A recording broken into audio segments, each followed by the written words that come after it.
Bismillahirrahmanirrahim. Kawan, kita pasti sudah meyakini peradaban Islam telah tersebar di setiap bumi Allah, yang melahirkan banyak tokoh-tokoh inspiratif, menginspirasi dunia, dan mereka memberikan dedikasi hidupnya untuk kebaikan seluruh manusia tanpa sekat wilayah, tanpa membedakan ras, suku, bahkan agama. Dan masyarakatnya berlomba-lomba melakukan amal solih. Laki-laki dan perempuan, mereka bersemangat untuk memberikan yang terbaik. Jadi, pada episode tentang dia kali ini, mari berkelana dalam kisah perjuangan cendekiawan muslimah yang merupakan interpretasi dari aspirasi seorang perempuan dalam dunia pendidikan. Yang kemudian, ia akan menghantarkan jawaban atas sedikitnya pertanyaan tentang bagaimana sebuah universitas hadir di dunia hingga siapakah penggagas pertamanya. Dan aku rasa kaum Hawa rasanya perlu bangga atas derap langkah perjuangannya. Tentunya tidak hanya bangga.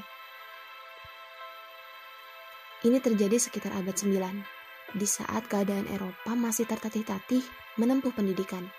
Maka tentunya Islam telah mampu membangun sebuah lembaga yang beroperasi sebagai universitas tertua di dunia.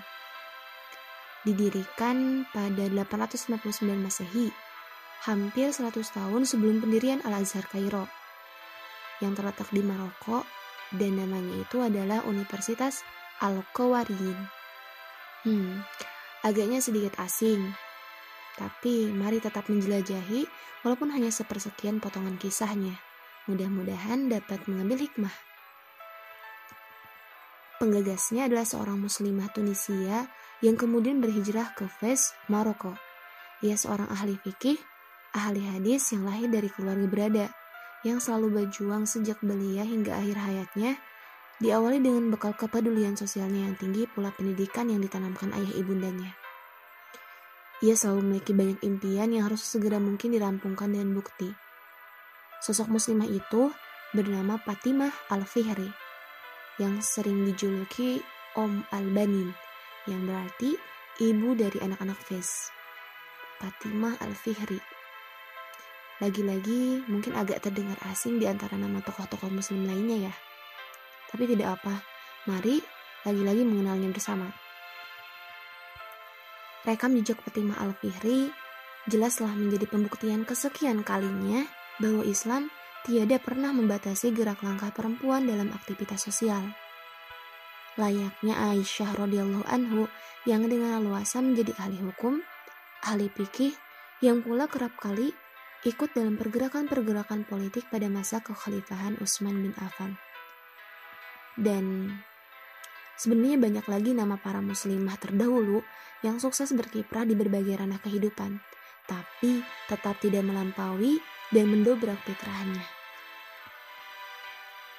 Perjuangan Fatimah Al-Fihri diawali dengan visi misinya untuk kemajuan masyarakat di kota Fez, Maroko. Ia dan saudara perempuannya selalu bergaul leluasa dengan setiap lapisan masyarakat. Dan sebagai langkah awal, bersama saudaranya pula ia membentuk sebuah komunitas studi sebagai bukti konkret dari pentingnya menjaga pengetahuan Islam dan mengembangkan masyarakat intelektual. Sampai kemudian untuk mencapai hal-hal tersebut, ia rela menyumbangkan kekayaan waris. Kala itu saat ayahnya Muhammad Al-Fihri meninggal dunia, maka harta yang banyak pula warisan keluarganya jatuh kepada Fatimah pula saudaranya Maryam. Dari situlah, kemudian pada tahun 859 Masehi, ia memutuskan membangun masjid di Fez dengan nama Masjid Kairuan.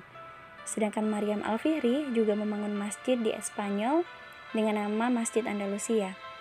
Masjid yang kiranya cukup familiar namanya di telinga kita. Keputusan ini tentunya selain alasan untuk umat, tentunya juga alasan akhirat untuk tambahan pahala ayah dan ibundanya yang telah lebih dulu menghadap Allah. Masjid-masjid itu telah menjadi majelis ilmu, menjadi tempat beribadah, pula pusat pendidikan landasan Islam mulai dari ilmu tafsir, hadis, hingga fikih. Cerdasnya Fatimah, ia berinovasi hingga Masjid Kairuan menjadi cikal bakal berdirinya universitas, yang kemudian menawarkan ilmu-ilmu umum, termasuk fisika, astronomi, kedokteran, hingga bahasa dan sastra. Hingga kemudian Kairouan menjadi pusat pendidikan bertaraf universitas dan bebas dimasuki oleh para pelajar di belahan dunia, pula dari suku, ras, agama manapun. Hingga namanya berganti menjadi Universitas Qarawiyyin.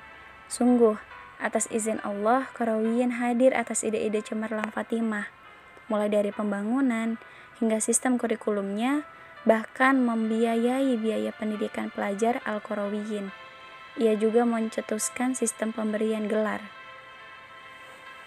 Al-Qarawiyyin sendiri telah mencapai masa kejayaannya pada abad 12 dan ke-15 pada masa Daulah Al-Muwahhidun dan Daulah Al-Mariniyah di Afrika Utara. Jika ditanya, apakah pengajar-pengajar serta lulusan Al-Qarawiyyin berkualitas dan mumpuni? Teman-teman pernah mendengar bagaimana hebatnya ilmuwan muslim seperti Ibnu Khaldun, kemudian Ibnu Rushd, Ibnu Tufail, dan Ibnu Bajjah. Ya, mereka adalah banyak dari sekian pengajar sekaligus lulusan yang berkualitas dari Al-Qarawiyyin. Hingga atas izin Allah, dengan banyaknya pelajar yang berasal dari Eropa, kemudian membuat nama-nama tokoh di atas semakin terkenal hingga dunia barat. Pengaruh berdirinya Al-Qarawiyyin adalah pesatnya perkembangan kajian ilmu agama dan umum di dunia, pula termasuk sebagai perlintasan antara peradaban ilmu di Timur Tengah dan Barat. Hingga kini nama sosok Fatimah Al-Fihri masih abadi, sekokoh masjid sekaligus universitas pertama di dunia yang ia bangun. Setelah Al-Qarawiyyin, barulah pada abad 10 disusul dengan berdirinya Universitas Al-Azhar di Kairo oleh Bani Fatimiyah. Disusul kembali pada abad ke-11 Universitas Bologna di Italia, dan abad 12 di Prancis dan Inggris berdiri pula Universitas Paris dan Universitas Oxford.